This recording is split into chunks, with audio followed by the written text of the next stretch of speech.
Talent is everywhere in the world, but opportunities are not.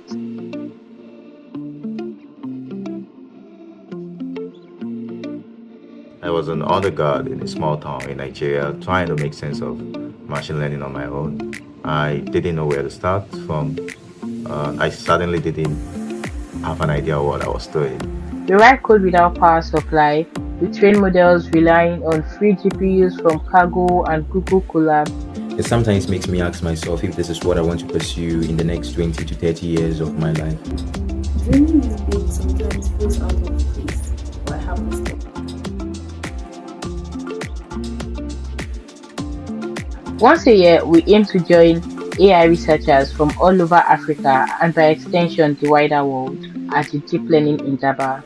In 2021, MLC raised money so I could attend the Deep Learning Indaba. In 2023, we had to travel over 70 hours by road to Ghana and back to Lagos just to ensure that we take part in it. This year, we are trying to raise $20,000 to sponsor 25 independent researchers to attend the Indaba. Many of them are already working on problems that are close to home. So supporting me in receiving a light. It's a seed, a belief. A chance to bring hope back to people. It is a door that somebody once opened for me. And I would like you to listen to some of these people tell us about what research is to them and how the Indaba could help transform the trajectory of their research career. Thank you.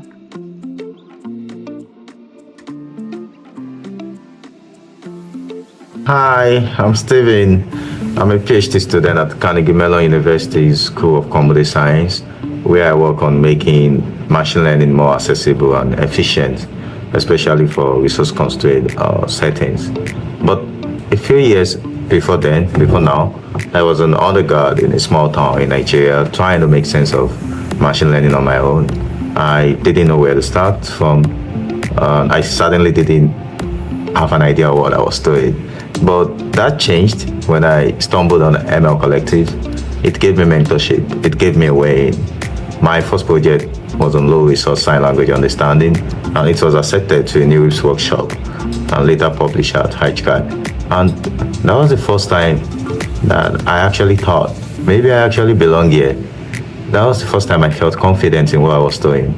And in 2021, MLC raised money so I could attend the Deep Learning Indaba. And that experience, meeting people, asking questions, having a glimpse of what is possible in this field kind of helped me shape the path that I'm on right now.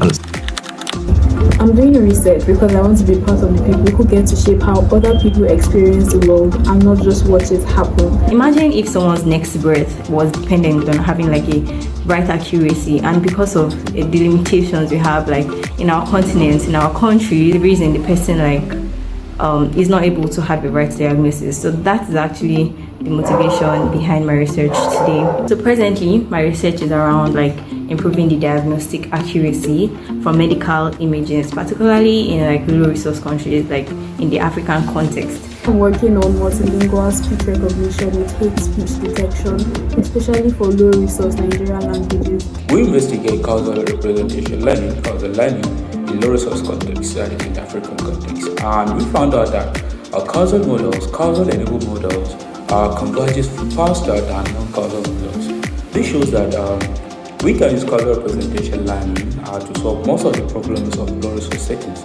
There is less data and less compute. AI integrated healthcare application might misdiagnose African candidates, and that's an issue because we cannot integrate this into real-world clinical workflows. And as a result of this, a team of I investigating how we can come up with frameworks and also paradigms to make sure that the AI models that we build truly reflects the challenges here in Africa. I have a lot of ideas to improve the diagnostic accuracy of medical images, but it's one thing to have the ideas and it's another thing to have like the resources to be able to implement these ideas. Sometimes you are trying to adapt a model to a local task, and we know from theoretical knowledge or research papers that this approach works well, but we tend to use suboptimal approaches because we do not have the resources. Sometimes I think about how different things would be if I had access to a well-equipped lab, constant electricity, or mentors in my field. So my research is still superficial not from lack of ideas, but from lack of resources to develop them fully. Feel like breathing in the dark. To be honest, it's demotivating. A good analogy would be like shouting into a void. It feels like trying to change the world with just bare hand and fragile ideas. It sometimes makes me ask myself if this is what I want to pursue in the next 20 to 30 years of my life. It can be frustrating knowing that with just the right tools and the right support, you could go even further. So attending the Indaba would be like being in a room where my struggles are actually being understood. It would be an opportunity for me to meet other African researchers who are doing the kind of work that I care deeply about. I look forward to also taking suggestions from all these people with diverse backgrounds and considering them in the next phase of my experiments. It will enable me get the required mentorship I need. It will also give room for like future collaborations as well.